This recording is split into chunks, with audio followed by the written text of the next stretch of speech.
What is good, YouTube? Welcome back to another reaction video, and here we guys got for you today, man. The forgotten game life Will Smith lived.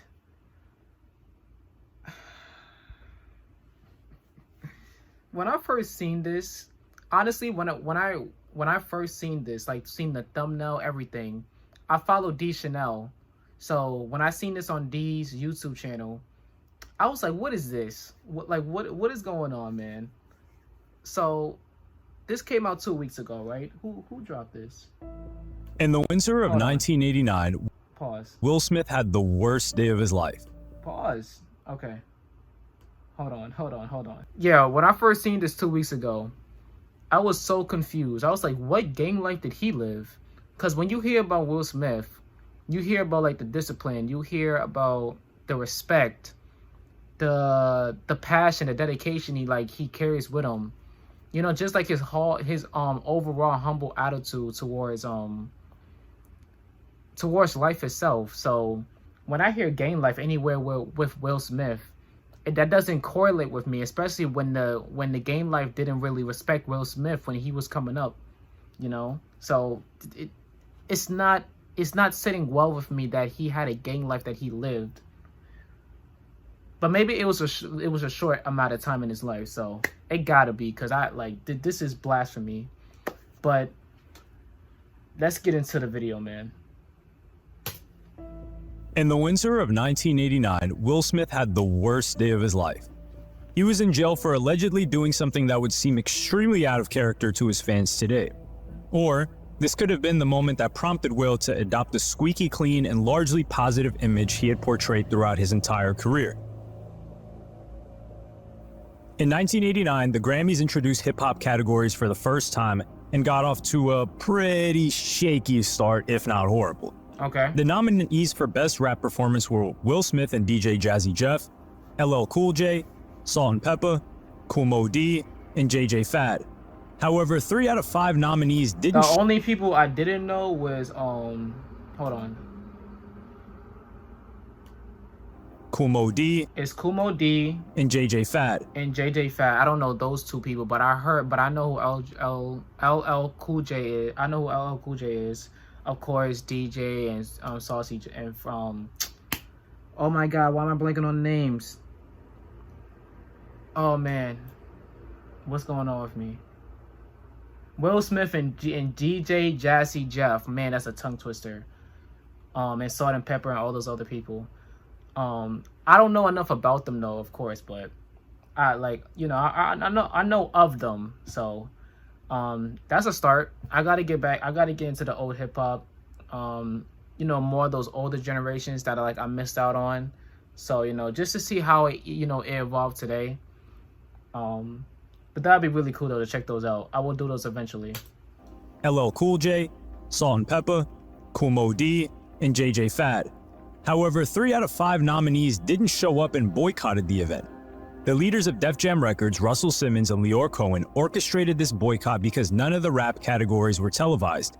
Yet all 9 country music categories were part of its televised show. That's kind of DJ bull. Jazzy Jeff told reporters, That's bull. They just said there wasn't enough time to televise all of the categories. They televised 16 categories, and from record sales, from the Billboard charts, from the overall public's view, there's no way you can tell me that out of 16 categories, that rap isn't in the top 16.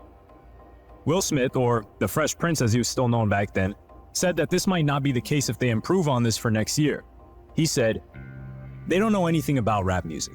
Our boycott was to open their eyes to rap music, so next year some rapper will be able to perform at the Grammys, and the awards will be televised because the music is large enough and important enough to be on the show."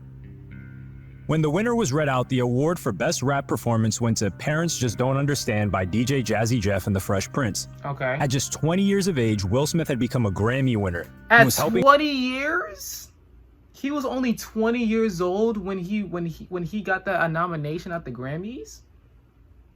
Nah, that's wow. Wow. Okay. And the Fresh Prince. At just 20 years of age, Will Smith had become a Grammy winner and was helping break hip-hop into the mainstream. However, the clean-cut image Will had portrayed in his lyrics and videos was not exactly the full reality. Okay. Around this time, West Philadelphia was being run by a gang known as the Junior Black Mafia, or JBM. Will has explained that it was a situation where you were either with them or against them, so he became friendly with this gang. Okay. Will often hung out with Leroy Bucky Davis, who was a prominent member of the group. In his memoir, Will said, "When you're a 20-year-old rapper from the inner city of Philadelphia who's just made his first $1 million, Got that target. the only people who can afford to hang with you are other rappers, Yeah. professional athletes, and drug dealers. That too. I chose drug dealers." Damn. To keep him out of harm's way in public, Will had a bodyguard named Charlie Mack, who was dubbed the Big Brother of Philadelphia. Will and Jazzy Jeff even had a song called Charlie Mack, First Outside the Limo, about him where Will raps, "He's our homeboy from around the block. He's regarded through the city as the hip-hop cop. Height about 6'6", weight about 290. 6'6"? Everywhere I go, Charlie Mack is right behind me." In Will Smith's memoir, he says, "I was Charlie's ticket into rooms into which he would have never been invited. And Charlie was the hammer that came down on anybody that dared to talk trash about me." On the surface, it looked like Will was destined for further success after his Grammy win. But in October of that year, Will and Jazzy Jeff quickly tried to continue their momentum with the release of their album, And in This Corner. The album completely flopped. Will said, "It was a tragedy. It went like double plastic." Sales were poor, which had a domino effect where they were selling fewer tickets and their performance fees were cut by 70%. Everything they worked to get to where they were was brutally taken away from them. Alongside this crisis, both Will and Jazzy Jeff. And if I'm correct, this is all before he started acting, right? Before he, like, you know, before he had that breakout TV show. So he was doing big things even before then. Cause all before you did the Fresh Prince of Bel-Air, all before you did this, you was already doing this. Like, I remember when I first heard about his rapping career, I couldn't believe it. Cause you, like, when you picture Will Smith and then when you picture hip hop, it doesn't. It's another thing that doesn't go together. It's like, how you, like, since when you had this whole other bag that you was able to do before you even was acting. You wasn't even an actor, bro. You wasn't even like, you didn't even really had, like, you had to work for the acting thing, but you was already doing big things as a rapper. You didn't even need to act. That's crazy. Wow. Where they were was brutally taken away from them. Alongside this crisis, both Will and Jazzy Jeff were exposed for not having paid their taxes. Whether it was being naive or criminal intent, they were earning lots of money and not paying a single dime in tax. Will Smith has joked about this period and said, "Before I was in trouble with Uncle Phil, I was in trouble with Uncle Sam." With things going from bad to worse, Will was still loved in Philly.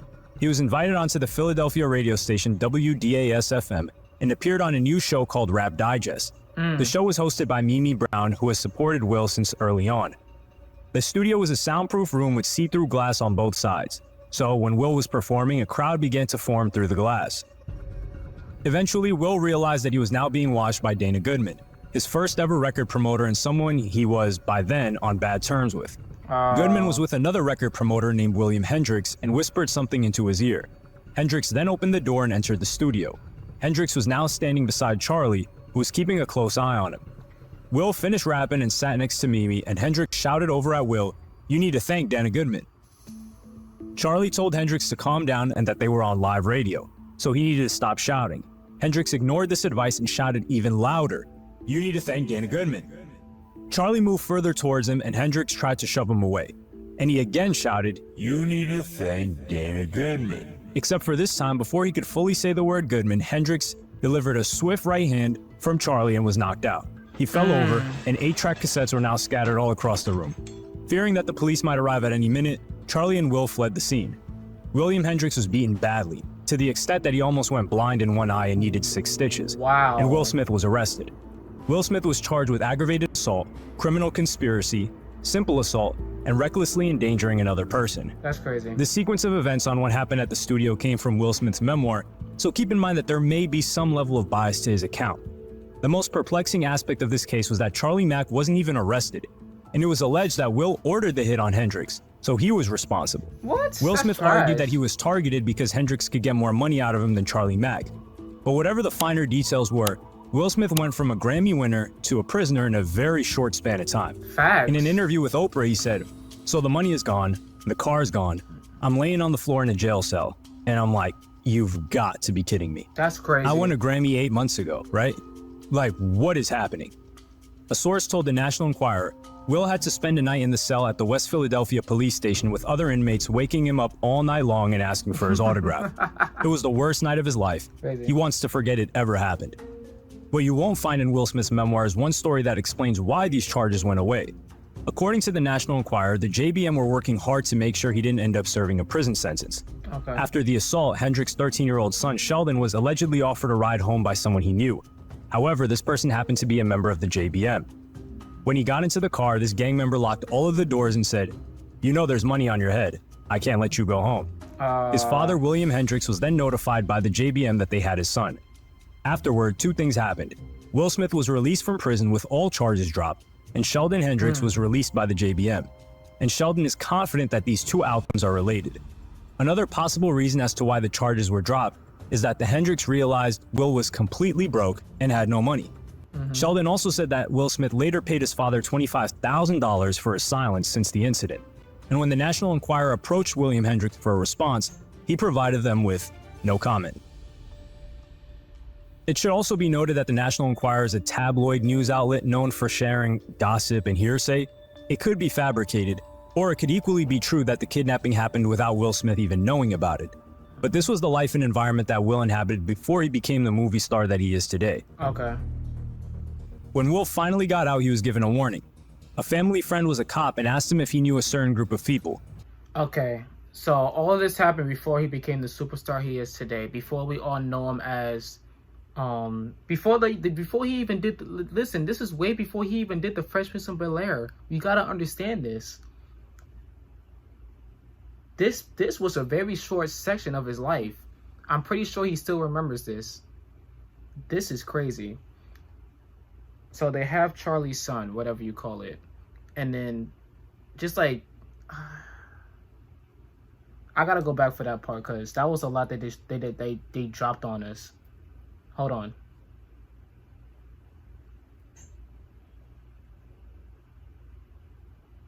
Okay, now I gotta listen. Yeah. When he got into the car, this gang member locked all of the doors and said, "You know there's money on your head. I can't let you go home." His father, William Hendricks, was then notified by the JBM that they had his son. Afterward, two things happened. Will Smith was released from prison with all charges dropped, and Sheldon Hendricks was released by the JBM. And Sheldon is confident that these two outcomes are related. Another possible reason as to why the charges were dropped is that the Hendricks realized Will was completely broke and had no money. Sheldon also said that Will Smith later paid his father $25,000 for his silence since the incident. And when the National Enquirer approached William Hendricks for a response, he provided them with no comment. Okay. It should also be noted that the National Enquirer is a tabloid news outlet known for sharing gossip and hearsay. It could be fabricated, or it could equally be true that the kidnapping happened without Will Smith even knowing about it. But this was the life and environment that Will inhabited before he became the movie star that he is today. When Will finally got out, he was given a warning. A family friend was a cop and asked him if he knew a certain group of people. Will admitted that he knew them, and they all happened to be members of the JBM. His friend warned him that the FBI was rapidly closing in on this gang and would be willing to arrest anyone with any association with them whatsoever. So he was told to leave Philadelphia for the foreseeable future. Okay. Will had been flying back and forth to LA at the time, so he decided to move permanently to the West Coast. And in an act of desperation, he asked JBM member Bucky for a loan of $10,000. This would pay him enough money to pursue a career in acting. Okay. Sadly, the friend of his died a couple of days later. Wow. As the FBI was closing in on the gang, violence ensued from within the gang, and Will lost a good friend. Back in LA, things didn't go according to plan, and he found it hard to get work. At this point, Will was panicking. His then-girlfriend suggested that he could get some acting roles by simply hanging out at the Arsenio Hall show, and hopefully, he would bump into someone there. Will wasn't in any way confident that this would work, but he did it anyway. And around here, he bumped into a guy named Benny Medina who was looking to develop a sitcom about his teenage life when he was sent to live with a rich family in Beverly Hills. As you may have guessed by now, he was developing the Fresh Prince of Bel-Air. Yeah. To secure a role in this sitcom, Will was invited to a party at the home of the legendary music producer Quincy Jones, who was looking to produce the show. Will was famous in hip-hop, which by then was still a niche genre of music. Yeah. In Quincy's home, he was now surrounded by household names like Steven Spielberg and Stevie Wonder. The prospective producers of the show were also at the house, so Benny asked Will to audition right in front of everybody. Speaking to Idris Elba in an interview, Will said, Benny told me, right now, everybody that needs to say yes to the show is sitting out in that living room waiting for you, and you're about to make a decision that's going to affect the rest of your life. So I said, F it, give me 10 minutes. I got out there and it was all a blur, but I did the audition to a standing ovation in the room. I was ad-libbing. Okay. And I don't need to tell you that Will got the part. With this role, Will Smith would go on to become a superstar. Will parted ways with JBM and is believed to have given them $600,000 so they could remain on good terms. Throughout the 90s, Will Smith would be inescapable with his appearances on TV, movies, and the radio. He currently holds the record for starring in 8 consecutive 100 million plus hits at the US box office. And in 2022, he was finally able to brush off the criticism that he was only commercially acclaimed and not critically acclaimed when he won the Best Actor Academy Award for his role in King Richard. And sadly, not many people remember him collecting this award. Instead, they recall the now infamous slap that he gave Chris Rock when he made fun of Jada Pinkett Smith. In the aftermath of this incident, many were shocked at how out of character this was, but some news outlets pointed toward the incident in 1989 and the life that the younger Will Smith had once led. Make sure to subscribe for more. That was so surprising. I can't even believe it. Wow. The fact that that even happened. I mean, but I have heard that Philadelphia, it was like their crime rate is terrible. It's on par with New York and Chicago. It's like right up there too. So, and I'm pretty sure back then it was a lot worse back then probably. But who knows? I wasn't around. But I don't know. I shouldn't say I'm not too surprised. Especially how young he was when he had that award too, and of course living in those areas where you already gained your first milli at 20 years old, like, and you still a young child, like you have some type of guardian around you, right? So they can't you know, it's like you're still technically a kid at that point, you know. So of course all these people all that target is gonna want your back and everything like that. You're gonna have targets. You're gonna have people that wanna lean in close a little bit because they see what you're doing. They see how you elevate and they see how the success is growing. You know, so I shouldn't be too surprised that he was involved with some type of people. You know, because like things like that just don't happen. Like it was a miracle that he even had his first milli at 20 years old. So he got to be thankful for that. But man, that was a crazy story. But you guys, this is the end of the video. Please like, comment, subscribe. Let me know what you guys want to see next in the comments down below. Go to my Patreon where all of my block reactions will be about the copyright and blurring the screen. And please turn on your post notifications so you can be notified every time I drop a new video. Because this bangers all 2023 to 2024, man. I promise you guys, you do not want to miss the upcoming videos I have next. And if you want to further support, go down to my Cash App. I'll send a link in the description down below. Thank you guys for all the love and support. I appreciate every single one of you guys. And I hope you guys are here to stay. But with that being said, you guys already know this. I'm out of here.